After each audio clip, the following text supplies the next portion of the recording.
lieu de restituer la chaleur sous forme de ventilation, vous la restituez dans des radiateurs, ça ne change pas les problèmes de performance. Par contre, les pompes à chaleur eau-eau sont, elles, beaucoup plus performantes. Elles vont puiser la source externe, soit dans un lac, soit dans une rivière, soit dans la nappe phréatique, qui sont des sources à température relativement constante.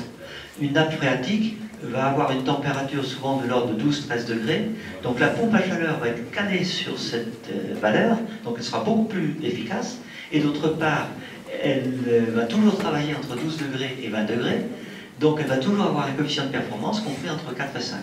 Donc ce sont des systèmes très efficaces.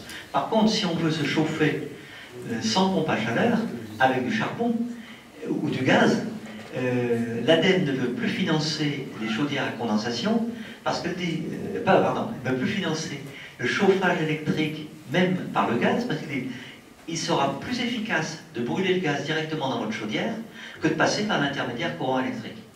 Seul problème, c'est la transformation de tous nos radiateurs électriques en autre système. C'est une sacrée affaire. Donc sortir du nucléaire, ça veut dire modifier tous nos systèmes de chauffage, et je vous souhaite bien du plaisir. Alors, je vais terminer sur les problèmes de géothermie. Alors, la géothermie de surface, c'est simplement enfouir dans une profondeur de 1-2 mètres des tuyaux. La température du sol à cette profondeur dans nos climats, c'est de l'ordre de 15 à 16 degrés. Et de faire fonctionner une pompe à chaleur entre cette source et la maison. Un inconvénient majeur, c'est que la surface de sol qui va être occupée est de l'ordre de 2 fois la surface à chauffer. Donc ce n'est utilisable que dans des logements d'habitat dispersé. Le deuxième inconvénient, c'est que pour que ça fonctionne, il faut de la terre humide. Donc ça fonctionnera très bien si vous avez de l'humus, mais dans des terrains rocailleux, ça ne fonctionne pas. Le deuxième type de géothermie, c'est par forage vertical. On fait un forage de 100 à 200 mètres. La température de l'eau est du même ordre de grandeur. On fera fonctionner une pompe à chaleur. Mais par contre, la ressource est plus importante et surtout, vous en avez à peu près partout, surtout d'ailleurs dans les sols granitiques qui s'y prêtent très bien. La troisième solution, je n'ai pas mis, c'est d'avoir des sources chaudes naturelles.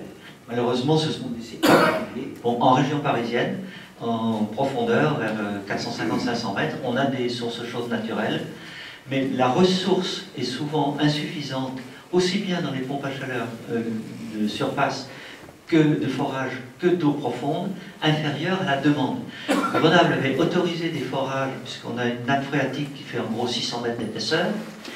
C'est un fond de lac qui est de sable, et puis ils se sont rendus compte, après en avoir donné quelques permis, qu'ils pouvaient ne donner des permis qu'à 10% des bâtiments, parce que la ressource disponible était 10 fois inférieure à la demande. Ce qui pose un problème d'allocation de la ressource qui n'est aujourd'hui pas résolu. Alors, très rapidement, chauffage au charbon, c'était un chauffage... Le chauffage au bois, c'était traditionnel, on en a parlé ce matin. La cheminée, très peu efficace, très polluante. L'insert, un peu plus efficace. Le granulé, d'une bonne efficacité, mais en chauffage individuel, de mauvaise qualité. Le chauffage au charbon, en gros, les mêmes inconvénients. Le chauffage au fioul, il a le gros avantage d'être beaucoup plus facile d'utilisation, mais les inconvénients sont bien connus. Chauffage au gaz, bon, c'est une bonne solution. Alors, je n'ai pas voulu ne pas parler du poêle à pétrole, qui est malheureusement encore autorisé, et très utilisé par des gens en précarité énergétique.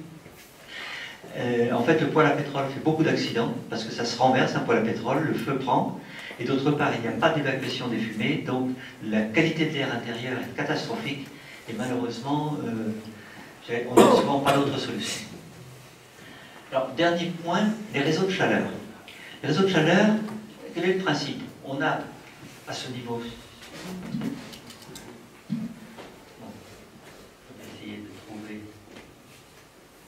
bon, j'ai mis la ligne, pardon.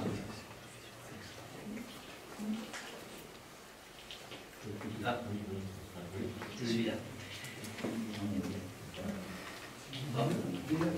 Agrandis-le, agrandis cette figure. Ah, pardon. Voilà, ici vous avez... Je peux vous agrandir là? Oui, oui, allez-y. Vous l'agrandir. Là, vous avez la centrale de chauffe. Et quand on est avec des centrales de chauffe de grande puissance, comme on en a parlé, le rendement est bien meilleur, et d'autre part, les contrôles de pollution peuvent être excellents. Donc quand on a des centrales à plusieurs mégawatts, on a une très bonne solution. D'autre part, on peut faire aussi de la cogénération qui fait un rendement énergétique global qui est meilleur que d'avoir d'un côté production électrique, de l'autre côté production de chaleur.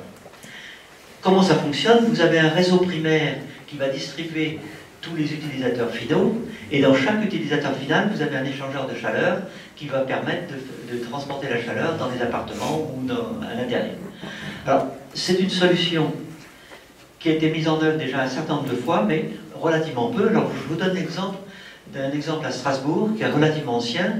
Ils avaient plusieurs centrales préexistantes, une pour un hôpital, une seconde là. Ils ont interconnecté toutes ces centrales, ce qui fait qu'on peut en avoir une bien meilleure utilisation et surtout une plus grande souplesse dans l'évolution des combustibles, car il suffit de changer une des chaudières à une chaudière à bois, par exemple. On n'est pas obligé de faire tout d'un seul coup. Ce genre de technologie, malheureusement, relativement en retard en France. Et il y a un exemple qui me fait pleurer, c'est la Turane à côté d'Aix, où on vient de faire un quartier, on n'a absolument pas prévu les réseaux de chauffage, donc on est reparti sur des solutions un peu archaïques. Alors, conclusion, je dirais 2 points. Avec les évolutions technologiques que l'on a vécues depuis maintenant un demi-siècle, on a amélioré grandement l'efficacité énergétique, on protège beaucoup mieux la santé et on est capable de protéger l'environnement, mais pas en foyer individuel, en foyer collectif. Et en zone urbaine, les réseaux de chauffage,